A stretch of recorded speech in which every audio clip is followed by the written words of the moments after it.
3 மாசத்துல சென்னையில மழைக்காலம் ஸ்டார்ட் ஆயிடும். கஷ்டப்பட்டு லட்சக்கணக்கில் செலவு பண்ணி வீடை கட்டிட்டு அந்த வீட்டுல தண்ணி ஒழுகுனா எப்படி இருக்கும்? என்னோட வீட்டுல சீலிங்ல இருந்து தண்ணி ஒழுகிட்டு இருக்கும். இதே மாதிரி பிரச்சனை எத்தனை பேரோட வீட்டுல இருக்கு? அப்போ இந்த வீடியோ உங்களுக்கு தான். டாக்டர் லீக்கேஜ் கிட்டத்தட்ட 5 இயர்ஸ்க்கு மேல 3000+ ப்ராஜெக்ட சக்சஸ்ஃபுல்லா பண்ணிருக்காங்க. லைட்டா தண்ணி லீக் ஆனாலும் அதை நம்ம ஸ்டார்டிங்கே பார்த்து ஒர்க் பண்றது பெஸ்ட்.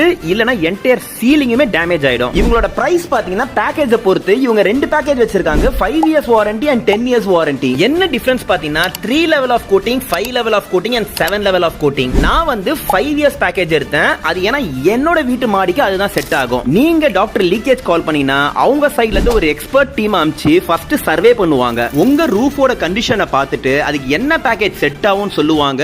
அதுக்கு ஏத்தபடி நீங்க சூஸ் பண்ணலாம். ஃபர்ஸ்ட் கிராக் எல்லாம் ரெடி பண்ணிட்டு அதுக்கப்புறமா பாசி புடிச்சிருந்தா நல்லா ஸ்க்ரப் பண்ணிட்டு வாட்டர் வாஷ் பண்ணிடுவாங்க. First coating, second coating, third coating பாத்தீங்கன்னா டாக்டர் லீக்கேஜோட